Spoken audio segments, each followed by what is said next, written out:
as the Agrios warriors roared and jeered from outside the outpost walls. Loud snaps and scraping sounds replaced the thuds of the battering ram. Something big huffed and snarled on the other side of the gate. Splinters and chunks of wood went flying in the air as a new arrival slammed against a barricade. A large chunk of the gate was torn away, granting the defenders the view of something large outside.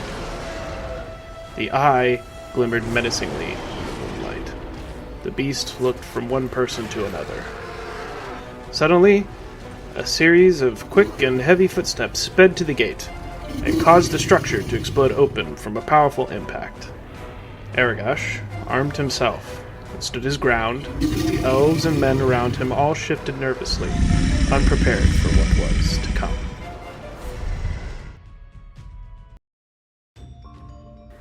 The adaptive nature of trolls is certainly one to be respected. From the highest peaks to the darkest caverns, there are very few places in Gavilia proper that lack the presence of the Trollgar, or trolls for short. Each member of the species is either seated comfortably as a titan or just below the class to whittle away at the competition, so to speak. Classifying the troll species has indeed been a great undertaking, as at least 3 of the 5 species of troll are aggressive predators, who would have no qualms with consuming a Farseeker alive, bones and all.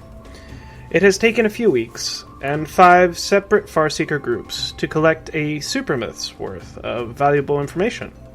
But we managed to complete Moira's deadline. She has temporarily taken the role of Guildmaster until Master Fengar is completely recovered, thus allowing me to dispatch the Farseekers needed for this task.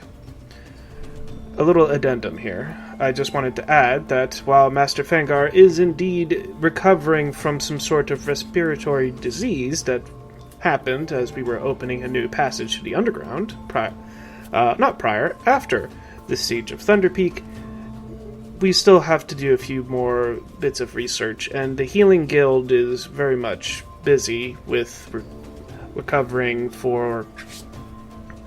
not really recovering, but trying to regain some sort of stability after the siege, as there have been a great amount of injured soldiers as of late. As of this current point in time, there are 5 main species of troll, each adapted to their preferred habitats, and the one we have the most research on. A little note for you, dear reader, that this chapter will focus only on the basics of the Trollgar, and that each one will have their own dedicated chapter to delve further into their ecology, mating habits, rearing of young, and diets. The traits that they all share are toxic flesh, the ability to regenerate from wounds, adaptability to their environments, and W-shaped pupils, save for at least the cave troll, who, for some reason or another, due to some evolutionary pressure, have forgone their eyes, but we will get into it soon. The 5 trolls from smallest to largest are as follows: cave, sand, swamp, hinter, and mountain. The environments that they choose to reside in, as well as their respective adaptations, will tell us much about the species as a whole. Now, there are records of trolls being on Gavilia proper, and they span as far back to the Stone Age, a primordial time where dragons and giants roamed the continent all at the same time, and the elves had no choice but to reside in caves, foraging for edible food and avoiding the larger predators. Humans, as far as the records can date back, have yet to arrive, whether by sea or possibly through some sort of rift bridge that had opened up at a certain point. The cave paintings and murals we have found are in fantastic condition, and have remained undisturbed for centuries, it seems. Though, judging by how some of the paintings depict trolls and how some have taken residence in the deep recesses of the mountains, I shudder at the thought of facing a hungry cave troll armed with just a stone-tipped spear. This dwarf would prefer to be armed with dwarvish steel.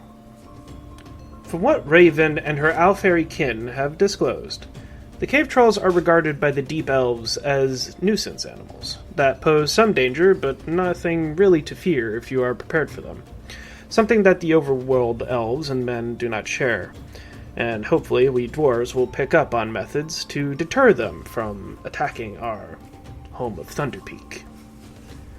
Whilst most of their large kin claim large tracts of land and fight over who rules their share, cave trolls claim the darker recesses of the continent underground, places that breed strange and dangerous fauna. As their name implies, cave trolls dwell within the dark, unexplored caverns and biomes of the Gavilian underground. They stand at an imposing 10 feet in height, and have rough skin that ranges from a dull gray to a translucent white. They have 6 fingers and 8 toes. In place of a 4th finger, a modified bone claw is their go-to deadly weapon, which they use to slash or puncture their prey with this claw to lower its chances of survival, and if they do manage to escape, their keen sense of smell will allow them to track them down post-haste. Large calcified osteoderms upon the back of the troll has allowed camouflaging it amongst the stalagmites when it is at rest, a far more easier endeavor. It prevents it from being attacked from behind as well, as rivals and other predatory animals will have to attack it from the front, which is where its business end is. And it also makes it harder for larger predators to get a good eye on him. A few features of note, at least in regards to the cave troll. Their lack of eyes, large ears, their bioluminescent nose, and chin feelers. Having lived for generations in complete darkness, they had completely forgone their sight in favor of their superb hearing. Cave trolls can use echolocation to find prey and nearby obstacles with disturbing accuracy.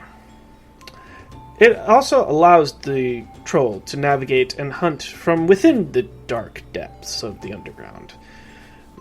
Further expeditions are required for us to determine if there are any other forms of natural light or light sources that are there, or if whether or not the traits that the cave bats and cave troll have is something that we should expect to see from most other animals from the Gavilian underground. The reason for their bioluminescence is still something that is hotly debated amongst Farseeker scholars and researchers. But for now, the current theory for this trait is that they can warn predators of their presence and lure prey in, such as fish, to their maws for easy feeding. It is supposedly, according to this chart that I have right here presented to me, they seem to crouch down in the water and use their bioluminescent body parts to attract some cave fish or some sort of fish that can still retain their sight in some sort of form, but we're not 100% sure what it is yet. They can subsist themselves off of any animal they can get their hands on, and they have the uncanny and disturbing ability to move silently despite their large size. Catching prey by surprise would be their usual method of attack. It is also of note that cave trolls are not opposed to carrion, and will even eat their own injured relatives should the opportunity present itself. After all, there isn't a real guarantee of an easy meal coming by again, and a corpse is much better to be digested, and it's easy calories for the animal to have. Regardless, they do have a handful of reliable sources of food that do enter and reside in caves alongside the troll. A few examples are as follow: the false stone drake, the Astrian goat, the blind noctibat, which I had mentioned earlier, goblins, troglodytes, blemmies, will use the caverns as some sort of makeshift home or temporary housing area or even permanent housing, as long as there aren't any bigger predators that will invade it, i.e. mountain and cave trolls. And the Alfairy lion. The Alfairy lion is a recent discovery, and the Alfairy have been very stringent on the information they decide to give to us, so further research is required on that animal. It should also be noted that there are records of the lions predating on the trolls, one of the few animals that are capable of doing so, and it seems their stomachs is able to break down their toxic flesh, Either that, or the flesh of the cave troll is not as toxic as their other relatives, as we shall see. And the lions will give as good as they get, with very powerful bites to the back of the skull.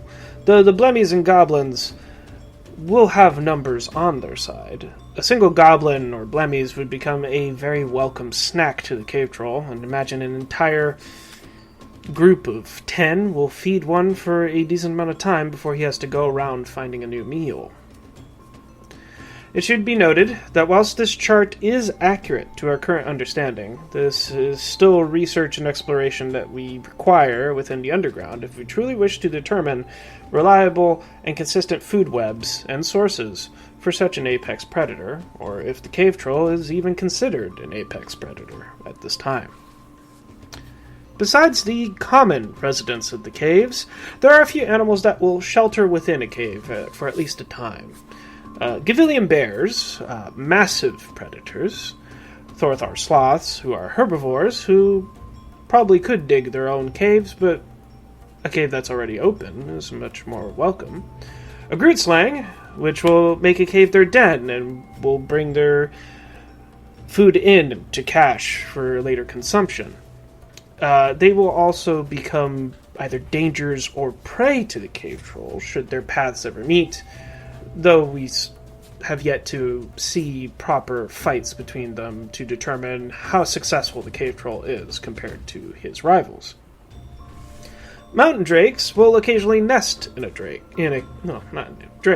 cave to rear their young, but to catch a pair of unawares would be difficult, as they are nocturnal and sleep during the day, a time when cave trolls are reluctant to come close to the sunlight, and there is a reason for that, which we will delve in sooner. Wyverns pose a significant problem. Whilst they lack a breath weapon like their draconic cousins, they are large and have a powerful bite, and a single swipe of their tail could cripple a cocky cave troll, and that is not even getting into that they roost in groups of 3 or 4. Conflicts between mountain trolls and their cave kin are minimal, as they rarely cross paths, but it has been known to happen. A mountain troll may smell a cave troll and try to eat it while resting in a cave for an easy meal.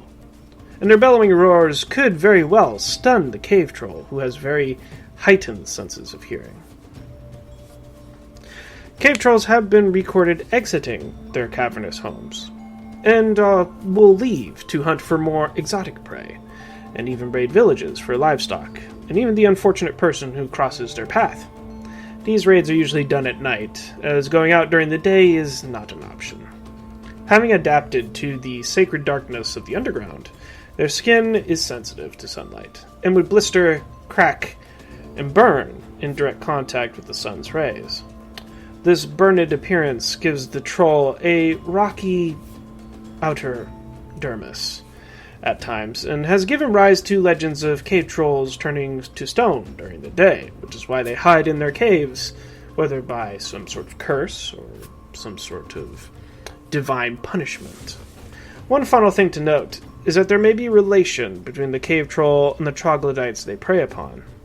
Whether they are a separate species or a distant relative is still unknown at this time. Now, while mountain and cave trolls will bump into each other, and as I said, the mountain troll will occasionally predate upon the cave troll is smaller, much more agile, and it blends into its environment just a bit better. We have recently encountered the remains of a mountain troll that had suffered several puncture wounds to the throat and to the back of its head, which we can assume was dealt by its smaller kin, whether by itself or with others of its kind, which is somewhat concerning if they travel in family groups. In regards to my thoughts on cave trolls, I will state this. I am indifferent to them, as we dwarves, well, dwark in my case, are used to the earth producing surprises and eldritch horrors to stall our progress in the mines as we go delving for riches.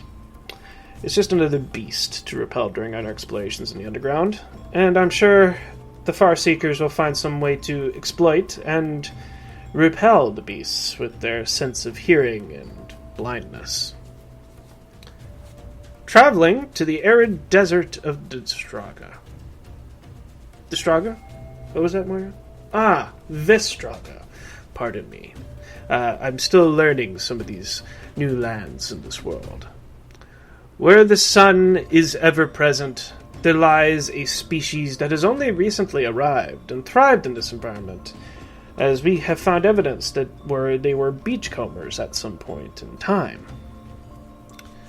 Vistraga once was a thriving and lush forest. Due to the outside events, it has become a desert, where a manner of large and hardy creatures' lives alongside the unseated elves has become just a bit more difficult as of late. The sand troll is an impressive beast, with a large muscular body, fat rich tail, and powerful limbs that aid in its burrowing lifestyle. Sand trolls are interesting, as it is omnivorous, but it also eats materials such as tree barks and boulders on occasion. They have 2 rows of teeth on their top and bottom jaw, and if a tooth is damaged and falls off, then a new one will move into its place. It is presumed that they will regenerate these teeth throughout their lifetime in a manner akin to certain species of shark or certain animals like crocodiles or the Ferrodilus from back home, which has also managed to go through the Rift Bridge for the Exodus. Originally, sand trolls were indeed beachcombers, as I stated earlier, and they lived in a lifestyle similar to hippos and the Bahamut, but instead for the shores of the continent, which is fitting based on their appearance. It seems they, as well as a few other species, have rounded snouts that are very reminiscent of that of the Bahamut and other animals that live a certain lifestyle. The sand troll has been featured in some cave murals, in conflict with large insects, or protecting people from predation through this. But it could be deemed as a charitable interpretation of 1,000-year-old cave paintings, as there is really no obligation for a sand troll to interfere in a hunt between a large sandstalker and a bunch of unseated elves. Though it can be presumed that it's not defensive, as it is predatory. I'll get into that later. Sand trolls will travel and hunt in pairs, whether they be siblings or mates.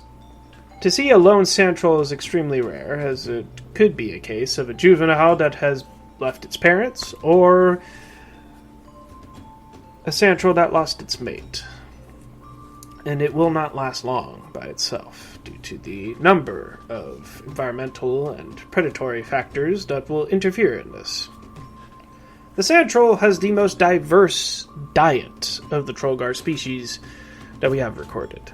They hunt mainly insects, such as the sandstalker, the scorpioch, and will munch on anthermite mounds, and rumor has it that they will even have the gall to attack the gold-digging ants that have been recorded into the north of the continent.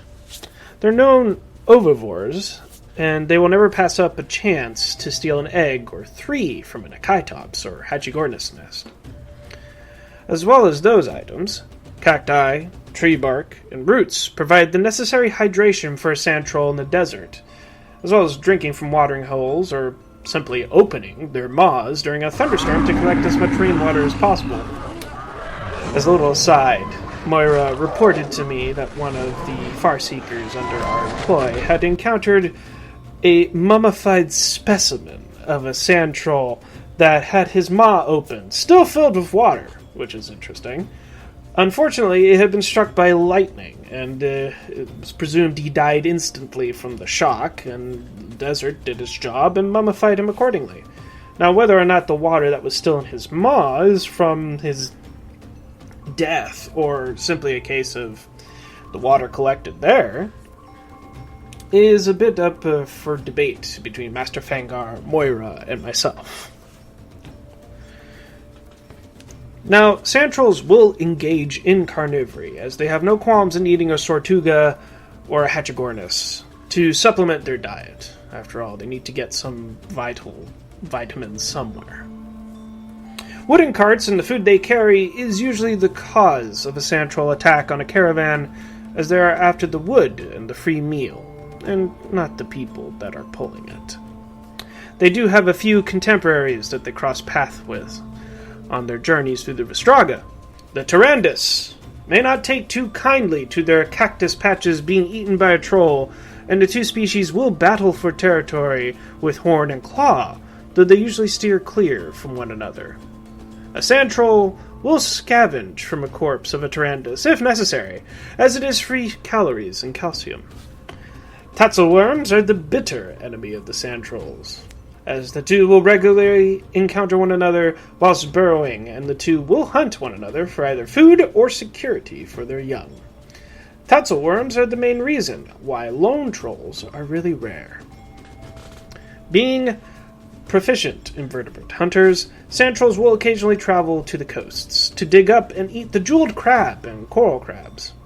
Their powerful jaws making short work of the crab's carapace until a tyrant crab arrives to protect its brood, and then a fight will break out of epic proportions.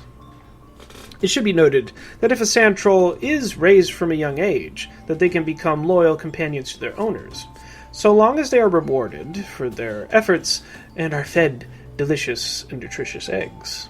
Though, of course, this is just a rumor that we have yet to confirm with the Alcide elves. As for my general thoughts on the sand troll, I find them fascinating. They seem hardy and stubborn as any dwarf I have ever met, and maybe one day, as I journey down there to the Vistraga, I would very much like to make one a companion. But the future is ever set in stone. And now, dear viewer, we shall escape the oppressive heat and the sand of the Vistraga. We will now head to the marshlands of the Gavilian proper, where sand trolls would not be caught dead, and there's a reason for that. The swamp troll is possibly what comes to mind when someone uses the word troll, as most living things depend on water as a resource to survive. Encounters with the swamp troll here are inevitable, as the troll capitalizes on the murky waters and swamps of rivers and ponds to bring prey closer to them, so to speak. After all, a predator will follow its prey or improvise in some rare cases. What better way to guarantee a meal than to sit back and let the food come to you for a drink?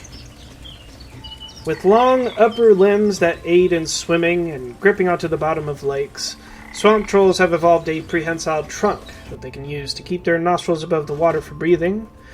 Their eyes are located at the top of their heads, and they have an oily black mane that breaks out their outline, which will confuse prey into thinking it is a log covered in weeds before it is too late.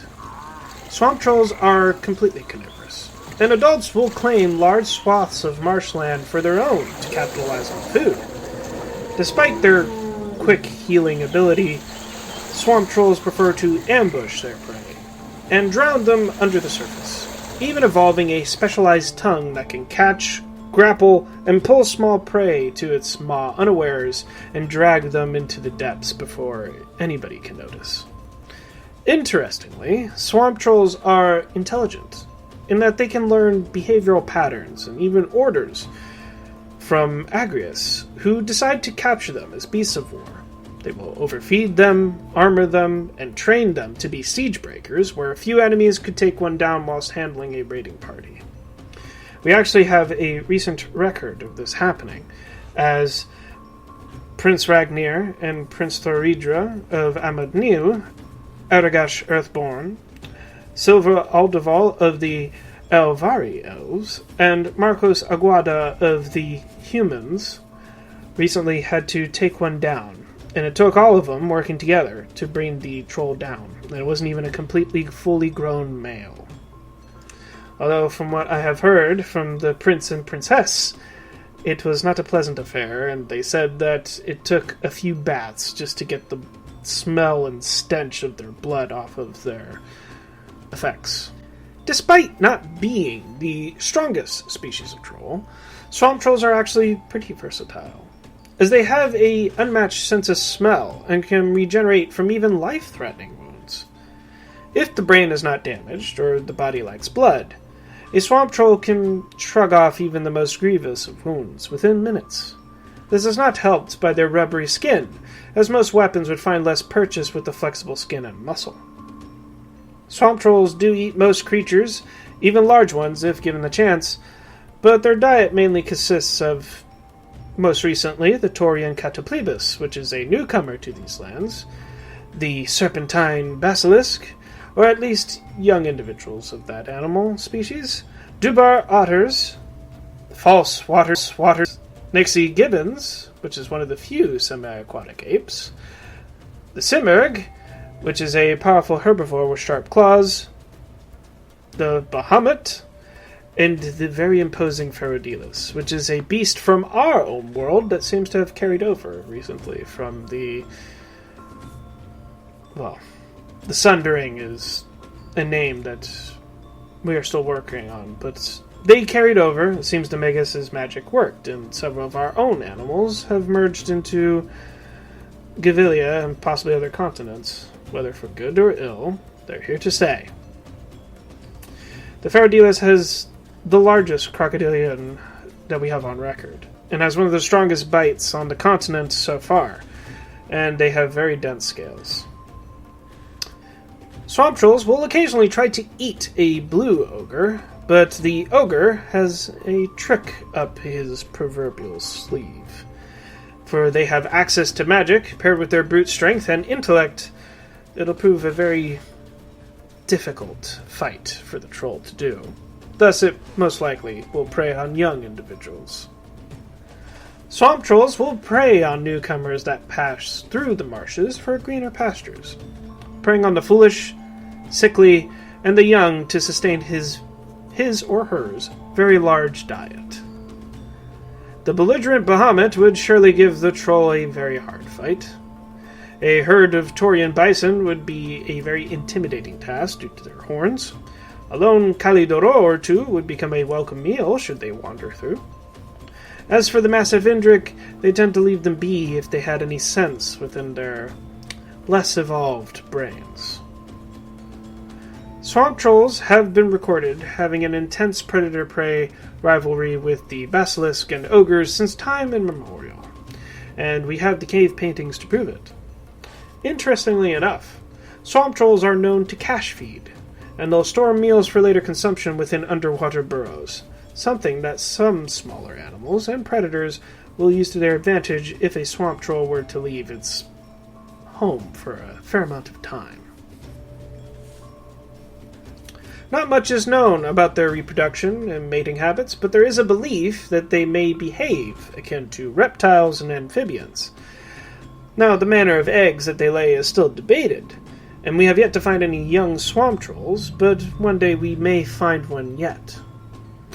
As, unfortunately, swamp trolls would drag a farseeker below the waves rather than tolerate their trespass should they get too close.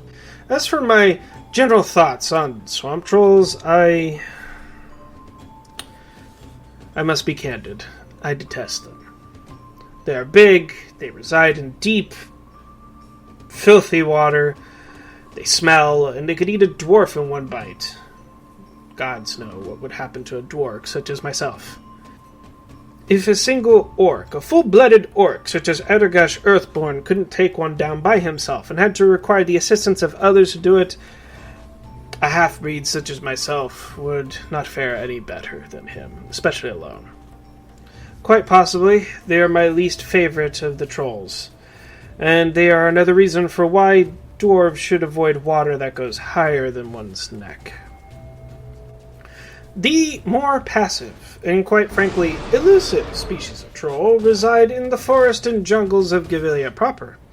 The hinter troll is an interesting animal, as it is one of, if not the smartest species of troll that we have on record, and this may be due to their propensity to live in large social groups, similar to the Yetin and perhaps other great apes, and even, by extension, us. Troops of hintertrolls usually consist of a dominant male who will lead and protect the group from threats and rival males. He will actually act as a pathfinder for the group, and he'll chase off dangerous predators that should come by a little too close to the young. The hintertroll will tolerate humans coming close so long as they show the proper respect and not pose a danger to the family. There are even some records of a human village that is regularly visited by these trolls. The village gives them a share of yams and exotic vegetables, and, on occasion, will take care of the young trolls whilst the parents patrol their territory and forage in the wilderness, as the young will have a similar diet to young humans, though we still have to confirm this.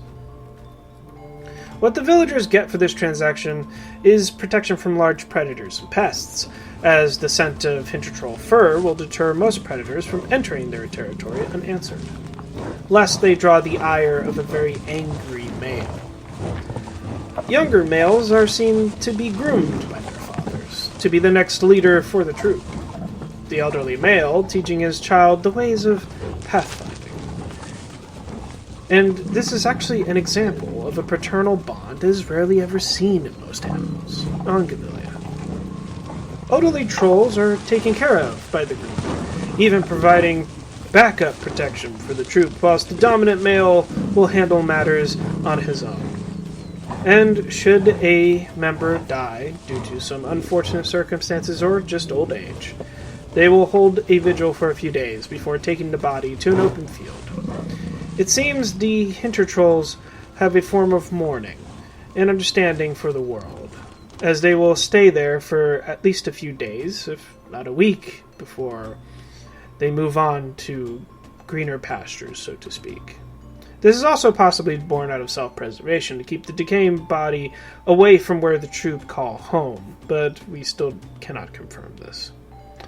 As they leave the corpse out for other animals to consume, hunter trolls will go back to their daily lives and will occasionally visit the bones. And though this has not been confirmed, there are rumors that they will take the bones, if there are any left, and they will leave them in a undisclosed location, as I doubt anybody would want to follow a troop that values their privacy. Hintertrolls are very considered herbivorous, spending most of their day eating plants and fruits that they come across. They do supplement their diets with occasional protein from anthermite mounds, halberd eggs, and even the occasional animal, from the jeweled crab to the powerful aurochs. It should be noted that carnivory would occur if resources were stressed out, too thin perhaps, or there was a lone male who was ousted from his troop. Lone males tend to be aggressive and are larger than the leaders of most troops. And we have not exactly confirmed why, but one theory is that they engage in a more predatory behavior, as most of the best grazing spots were claimed. Such individuals will then pose a danger to human settlements, as they would lose livestock and undoubtedly suffer property damage, as their change in diet will increase the amount of testosterone in their bodies. And this is, in theory, a trait that they have to allow them to then contend with a dominant hintertroll male for dominance and to become the next leader of a troop, ousting them due to either senescence or some unforeseen reason. The majority of hintertrolls prefer to be left alone, and will try to avoid being detected by other races such as us, and thus would move around their ranges daily. As for my general thoughts on hintertrolls, they're fascinating, and I do wish to go out on an expedition and learn more about them. I wish to see for myself if they are gentle giants, unless provoked. Perhaps I could get close to observe their daily routines as they live their lives, and encounter that one troll that lost his hand due to a dominance dispute between another male, as Moira has sketched out for us. that we will see in this chapter. Finally, we reach the peak of troll kind, and the pun is very much intended, as we enter the mountain ranges that are home to the powerful mountain trolls. Mountain trolls are superb jumpers and climbers, able to intercept prey with ease, and it has the armor to protect itself from a great number of attacks. With one of, if not the strongest bite force on the continent, a single bite from a mountain troll would be enough to pulverize bone and tear into flesh and sunder armor. Their teeth are significantly yellowed due to having high traces of iron, though we do not know the source of this yet. A mountain troll has some of the best vision of its species, and if you see it nearby, the odds are very high that it has been tracking you for a while. There are multiple cave paintings of cave trolls coming into conflict with the primitive elves and even the early humans that have recently appeared due to their hypercarnivory. As one of the largest breed of troll, there are very few rivals that could ever contend with the mountain troll and its primal ferocity. Many tales and songs have been made of heroes and demigods fighting a mountain troll to save their people. If one ever managed to slay such a beast alone, then they are a brave and powerful warrior indeed. A lone troll will claim a mountain, and the surrounding areas nearby as its own, and will guard it fiercely, as that is where a dearth of its food will come from. Females are very picky, as they will select the fittest males not just based on its age and size, but by how much territory it owns and how loud its roar is. Mountain trolls reinforce their claim and communicate during cloudy days or thunderstorms, roaring with such booming calls that it could be heard for miles. It is not uncommon for neighbors and other villagers to hear the two rivals on two separate peaks have hour-long roaring contests into the night. Should two trolls encounter one another physically to fight over territory, it becomes a very bloody and vicious affair. The fight ends when one troll backs down and retreats, or one dies.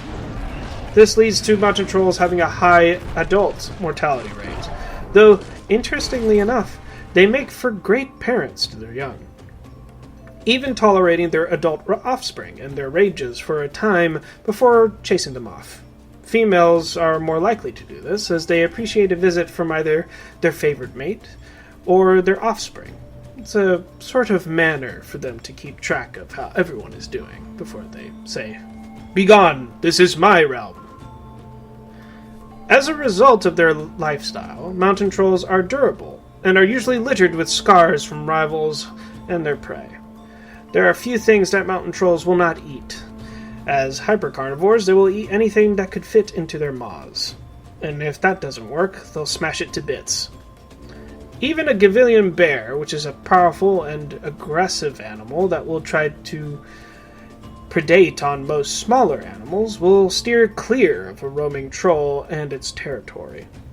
Thorathar sloths are actually one of the few animals that could troll at bay, as its carapace is durable enough to withstand a great deal of abuse from the troll, and the beast is also armed with its own sharp claws, as well as a toxic spine in its arm. Wyverns have an aerial advantage, and will try to swat at the troll with its tail, and they'll also rely on their numbers, though that does leave the wyvern open to being grabbed and pulled down to earth to meet its doom. Ogres are one meal that will always fight back for the troll, and these battles will last for hours even, until one is too exhausted to continue, or both are dead. Red, white, and black ogres will go out of their way to hunt and eat a mountain troll if given the chance, as they are usually found alone, and ogres are found in groups, usually, unless it's the black ogre. The battles that will occur are usually one-sided if the Mountain King cannot fend off his assailants. Whilst having the ability to heal like most trolls, it is not as rapid as their swamp cousins, and if they lose a lot of blood or have taken sufficient damage to their brain, then they would become helpless until they can heal completely. Ogres will see this, and have used tools and muscle mass to counter the ferocity of mountain trolls. By far, they are the king of the crop when it comes to troll kind. They are a predator that is as dangerous and rugged as the mountains and cliffs they reside in. I respect them with a healthy dose of fear. Their large size and power would require at least 50 men to keep at bay, and I would die a happy dwarf if I never had to encounter one, as I pity the poor fool who had to feel his bones snap as his armor was penetrated by the teeth and powerful crushing jaws of a mountain troll. And that, dear listener, is everything in regards to trolls, from the weird cave troll to the powerful mountain king. It just goes to show how diverse and adaptive the species is, and there may very well be more out there that we may not know of. For now, the mountain troll sits at the top of the food chain in the mountains, but should it try its luck in the other biomes, well, there's always a bigger fish. Not to mention that black ogres are troll specialists and have a propensity to hunt down mountain trolls. With all that being said, this is where I shall leave you, and we will end this troll lesson. An example of an extremophile race that can adapt to any environment and master it. Each one will be covered in their own sectors, but I wish to touch on the basics of these animals, as it is better to be informed than to completely take the plunge. I hope to see you all again soon. Until next time, my friends. I do apologize for the delay to the Parthene video, but I did feel that it was prudent to try to find and search for my previous scripts for the troll video. This is Present Garvey here, and I do wish to apologize for the lateness of uploads. It's been a tiring task to try to do all the artwork, and then I have my job in the mines that have made things a bit more difficult in order for me to do the artwork for it. I don't know why I'm keeping the act up, honestly. It's my IRL job is just so demanding, and then I had the recent move, which also put a hamper on the ogre video. But the ogre video came out and did pretty well. It got some pretty nice numbers. Now I'm going to private the previous version of the troll video due to some brevity, honestly. I don't think YouTube would appreciate me uploading the same video twice without doing some changes or hiding the newest one, right? I did add some awesome flavor text, and I did add a few other bits that you shall see in the video here, and whether or not I slipped up and said video and chapter, it's whatever. I'm still new to this. I'm trying my best. So, the Parthene video, here's the update on that one, right? So, the majority of the artwork has been done. Most of the cave paintings have been done. Most of the ecological artwork has been done. I still have to do at least 3 more before I can say I am completely done with the artwork for the Parthene. So that might take me another week or so from the uploading of this video, right? Or it could have already been released. We don't know. As for updates for potential topics, I'm going to be toning down the amount of large group animals for the sake of brevity. You know, I might do shorter videos just covering individual species. It also allows me a bit more flexibility with the artwork because I have been dying. I'm telling you, I am dying to get started on some more creature design. And going forward with just redoing a good majority of the crop of animals I have done already, I have thought of so many cool redesigns, right? Like a really good example would be the Bahamut, which is going to have tusks in it, at least in the males. The tusks are going to come out. It's not like it's going to be like kind of like the overgrown hippos that we see here. And they're going to have some tweaks here and there. You may also notice, if you haven't already, that some animals have gotten a bit of a redesign, such as wargs and false stone drakes and false wood drakes. They have gotten a bit of a redesign, going from less reptilian to more mammalian. So that is on purpose as I streamline the Gavilian bestiary, and I'm trying to have it mesh well with some aspects of it. I will say that I do apologize for my lateness. I did want to have more videos published, but life has hit me with a crowbar recently because my job has started demanding me to learn an entirely new software within a few months. And on top of that, they threw me in the deep end of the pool where they want me to just learn this program and design something with this program that is required and needed and complex. And I'm not an engineer, and I'm sorry, I'm a fraud, okay? I apologize. So, with all that being said, jokes aside, I'm glad to be back in the recording booth. If the mic quality is shit, I do apologize. I'm still tweaking it. It's also my streaming mic. And for those who don't know, I have also published a book called Shard of Woe. I recently did a few edits of the book, so I'm sure anybody who loves fantasy will enjoy it. I added a few more flavored texts for the orcs, some flavored text for the dwarves, a bit more historical stuff, some other stuff that streamlined some stuff. I did do a few things in regards to that. So I also did a cover update since the last troll video. So if you are not aware, the cover was drawn by yours truly, and is also going to be featured in the next video. So I will say, if you have the money, by all means, please purchase the book. I'm not even trying to sell it to you for profit. I just want people to read a story that I told. And the Gavilian bestiary is supplemental to that. So if one does well, the other will do well. And but I'm not in it for the money right now. I just want to tell a story that people can go and enjoy and read. And if there's some criticism, I'll gladly take the criticism as to the videos and the book. Right? I need to plug it more because it is my baby, right? And so is the bestiary, which is why I'm working hard on trying to do it.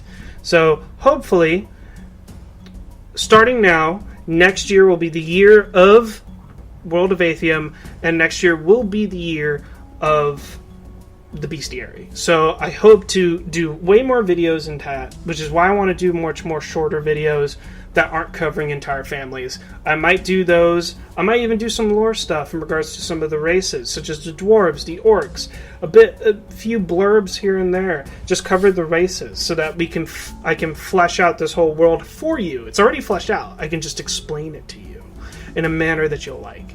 So, with that being said, enough rambling. I do apologize. I love you all. Thank you for the support. Thank you for so many of the views of the last Ogre video. The next video will be out soon. I promise I have not forgotten you. But I hope to see you all again soon. Have a good day.